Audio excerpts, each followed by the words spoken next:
Good evening, campers, streamers, and babysitters, and welcome to our raw reaction review for Hurry Up Tomorrow. When we went and watched this movie, Luke, there was one thing that went through my mind probably about 15 minutes into it when I kind of had the sense and the feeling of, oh no, this is getting this is going to be another one of those night bitch situations, isn't this? Where this movie was very, very shamefully marketed as a horror film, which is why we're covering it on the channel, of course. But hey, it had big name stars. We like Barry Keoghan, Jenna Ortega's pretty good, and of course, The Weeknd, huge, celebrity pop artist. It was going to be something, hopefully at least experimental, interesting. Trey Edward Schultz, pretty good director. I don't know, Luke. I don't really even know where to start with this one, if I'm being honest.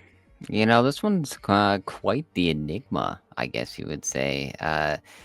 Very intriguing in terms of what you do get in this finished product here. I did not see a trailer for this at all, so I had no expectation going in. Didn't really know too much about it. What I did know was we had a couple of brief conversations, just knew the cast and the director. Now, It Comes at Night, directed by Trey Edward Schultz. That's a film that was very complicated for me. I went back and saw that one in the theater the next day after seeing it the night before. And it was just something I could not get out of my brain. So this one, I didn't really know what to expect. I was expecting maybe some sort of complex film. But what we get here, I don't even know what you call it. It is, I did watch the trailer finally. Yes, they're billing it as a cinematic odyssey, which is certainly a way to go with this film because in terms of a narrative, not much there. There's no story in this movie, and that's not even a joke. Like you would be grasping at straws to, I guess, pitch the synopsis that I could give for this in any way, shape, or form, because nothing is explained. Which again, we're not sitting here saying that every movie has to solve every issue. We are big fans when films actually leave things off in a satisfying way, but also leaves questions, in the air, things that need to be answered, things for you to ponder. It's exciting. We like those kind of movies. But there also has to be, first and foremost, a direction, a story, a guide of some kind for us to go through this. Even the slowest, most deliberately slow-paced films, like I think Mandy is one that is very slow paced. Still, there's a direction, it's simple, and it's effective, and then they start throwing in a lot more of their experimental weird stuff. This seems like it's 90% experimental weird stuff, and then the rest of this is just, we're just going to make this up as we go along. Looking at something like Mandy, where the experimental side of things really complements the narratives. Like you said, pretty basic in terms of the actual story itself, and you're given a visual feast, I guess you'd say. That film is one you can go back to and have a lot of fun with. I think Hurry Up Tomorrow is something I was done halfway through this film at the very most, because it just wasn't working.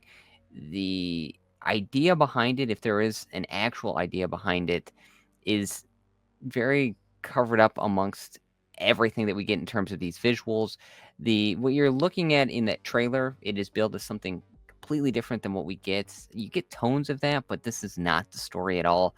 And I was looking for that interaction between The Weeknd and Jenna Ortega, and I checked my phone a couple times, I'll be honest, in the theater for this one to see where we were at in terms of the runtime for this, being an hour 45.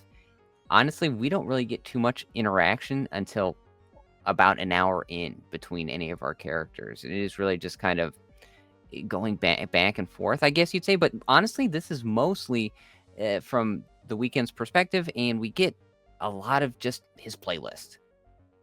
Yeah, that's one thing. There's just a lot of The Weeknd music in this, which I think, again, that can be fine. You can do that. They've done good movies where you center around an artist's music, and it's not necessarily like a biopic, but like this is just, there's no direction, there's no point to it. It just seems like we're just referencing songs and playing songs and listening to random beats from all his different albums, which I don't hate. The Weeknd, his music, I don't hate it. I don't think there's anything wrong with it. There's a couple of Weeknd songs I have saved on my Spotify, but like, this movie legitimately like made me hate The Weeknd. Like, I'm so tired of all of it. It was so exhausting. You guys know, if you watch any of my lists going through like disturbing movies, anytime the name Lars von Trier gets brought up, I mention just how like my biggest issue with that guy is all the self-serving kind of semi-masturbatory like nature of his work nowadays, where he just thinks he's so great. That is exactly what this movie feels like, but for The Weeknd. It's just him just fawning over how complex and how artsy he is, and just how cool, and oh, I'm this oddity in this world of just nothingness. People don't understand me. I'm so complicated. It's like my wife said, it's like high schoolers could write a better story than this. Like, I believe it. Like, I think myself in high school could have written more convincing dialogue and just anything compared to this. It gets kind of comedic at certain points, I thought, where what we're looking at, I'm like, is this actually what they're saying without it kind of just trying to be funny? I thought maybe at certain points they were playing for laughs, but they're really playing this straight. And there are even Yeah, elements in here that I think are played for comedy, but our theater was dead silent. And just this was, misses. yeah, and Like, this was, this was an like early access event when we had went and saw this. So I don't was undersell it, Luke. It was a fan event because fan all the event. fans, the people that they made this movie for, were coming to see it, right? Well, Like, and that's okay. I thought, okay, we're gonna have some Weekend fans in here, and I thought they were going, even the dead silence in the theater at times where I think that they were supposed to be playing for comedy in certain areas, it was just silence, and I was like, okay, so I don't really think anyone's really feeling this film. So no. I'm curious to see what the over the weekend, what the what everything's going to look like in terms of what how everyone's going to kind of soak in this film, because honestly that's the only thing you can do is there's a lot of artistic vision, I guess you'd say, throughout this film, with lighting and just experimental stuff going on. Sure. And Yeah. yeah, Hmm. I mean, that's the only thing you can do is just kind of sit there and drink it all in if Yeah. you're going to stay for the entire runtime of it, because there isn't much depth to this film. I No. think it wants to be deeper than it is. I think going into this, looking at the script, looking at the finished product, that they were going to think a lot of fans, a lot of audience goers were going to say, "Oh, this is a very deep film. This is something that is so complex that you're going to have to go back and you're going to have to rewatch it." We were done, like I said, at most halfway through this film. It just did not keep my attention. And we have some great actors in here, and Yeah. they weren't given anything to really do at all. There's about one compelling scene near the end of the film that really is the only thing you can say is a positive here. And that's, And by then yeah. it's too little too late, and you don't Oh get yeah. anything. Absolutely. And I don't want to cut you off, but I was just gonna say, like, my wife came with us, like I stated, and normally my wife's opinion can differ pretty heavily from Luke and I's. Like, she has a very different kind of taste when it comes to her horror or just anything.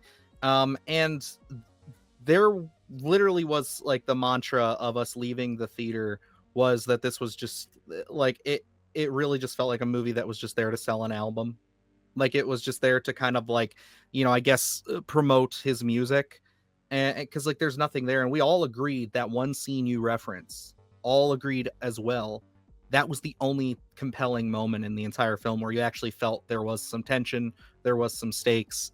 And I was finally in the, I guess you'd say, the last like 30 seconds of the big game, brought in, and then just as quickly as it starts, you're just thrown back out. And it's like, oh my god, dude, this is grueling. I don't want to sound overly dramatic. It's downright torturous at times to sit through, just because you can't throw people in a theater for an hour and 50 minutes and literally give them a directionless mess. I know some people, some films over Many decades have been called that, but like this one, it may be the most egregious one I've ever seen. This one is a task to watch, Mm-hmm. especially for the runtime that they're asking for.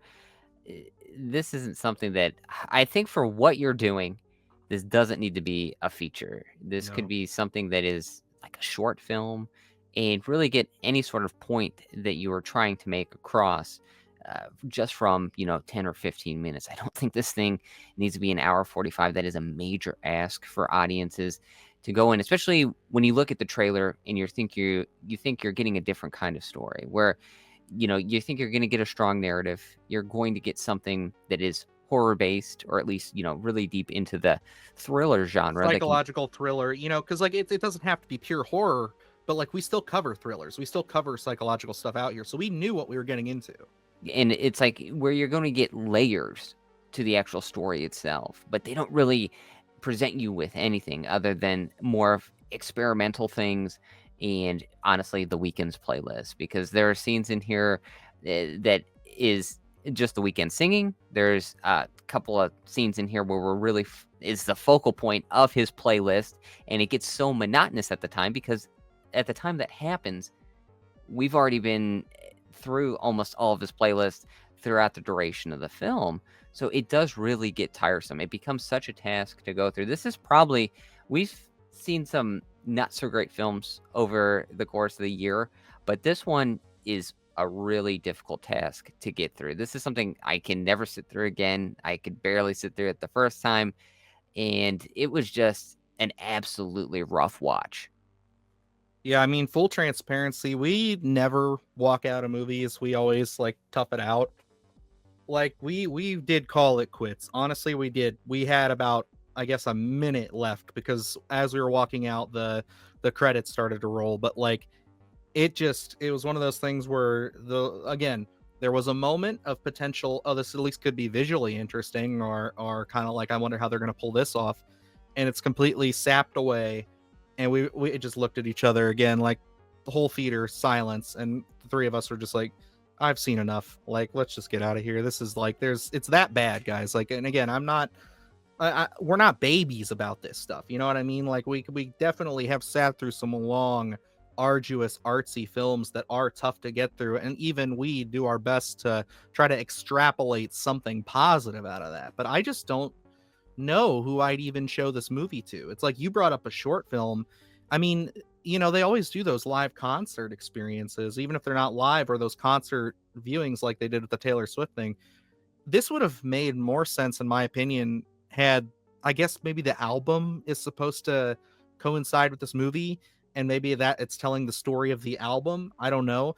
It would have been great if it was just for weekend fans, I'm saying, if it was just a concert experience where after like every two songs or every other song, there's like 5 minutes of this story going on, and it's the thread through the music. I don't know what the hell this approach was. Now, to not prolong this review any further than it has to be, I did want to bring up, because I was just curious as we were talking, what the IMDb trivia, as always, has to say here. I didn't know any of this, so this will kind of explain some things. But this film sat in post-production for nearly 2 years, since the project couldn't attract any prospective distribution offers. That means not one single studio was interested in picking this movie up. It sat there until November of 2024, when Lionsgate ended up acquiring worldwide rights. So Lionsgate must have got such a low ball offer on this that they were just like, fuck it, let's just see what we can do. They're going to charge $15.50 a ticket, so might as well pour us into the theater and then just get the bag and run. That's what I get from that, at least. Yeah, I think that's going to be the only explanation here, to be honest. And, as we were watching this film as well, when you look at any sort of rewatchability for anyone that might enjoy this, if there's a small group of people that would actually enjoy something like Hurry Up to Tomorrow, I don't even know what the rewatchability would be there, because it is such they put such a focal point on kind of the sensory things in terms of the audio and the visuals, that you really need to see it in a theater if you're going to, I think, get the full experience. That's where, when you're saying this could be a better concert experience, a live show, something like that, because I don't think you're ever going to get that experience once it leaves the theater.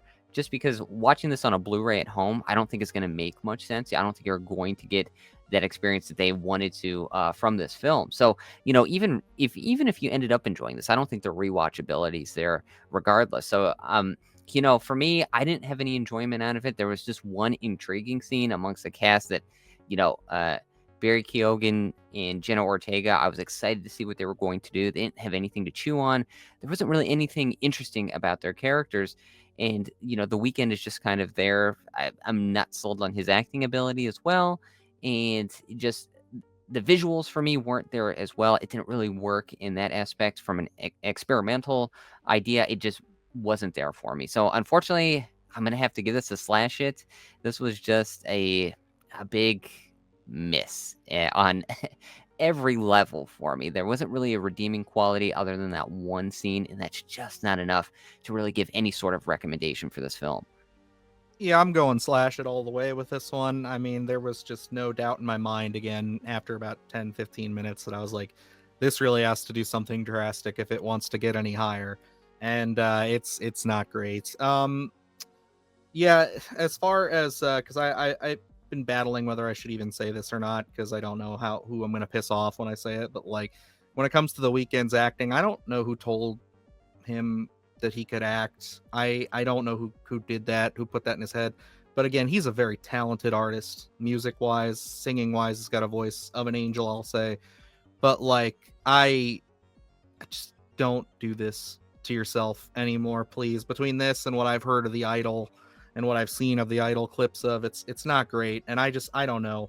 Maybe if you give him a good script and actually have some people who can direct and get things going, tell a story, maybe there's something there, but not everybody is multi-talented, faceted to do that. You know what I mean? I don't want to completely shit on his frame, but it's just like there are moments in this movie where you're just feeling bad. Like you just feel bad at times, and then you get frustrated, and then you're just angry. By the time you walk out, it's an odyssey of emotion, I guess you'd say.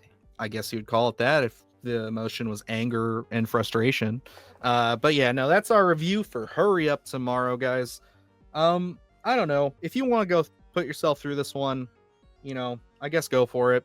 Let us know what you did, why you did it, and then we can all talk about it in the comments. But if not, avoid this bullet. Don't do it. Maybe check it out of morbid curiosity when it's on streaming. But good Lord, I don't know. This is the fan event. The reactions I've seen have been so poor. Was this supposed to come out tomorrow, wide release, or is this like next week? I don't know. No, I think this was tomorrow, I believe. Yeah, we'll see how this goes. Okay, but that's all we got to say about that one, guys. So until next time, I'm Dylan Newell, and I'm Luke Janesco, and remember, stay scared.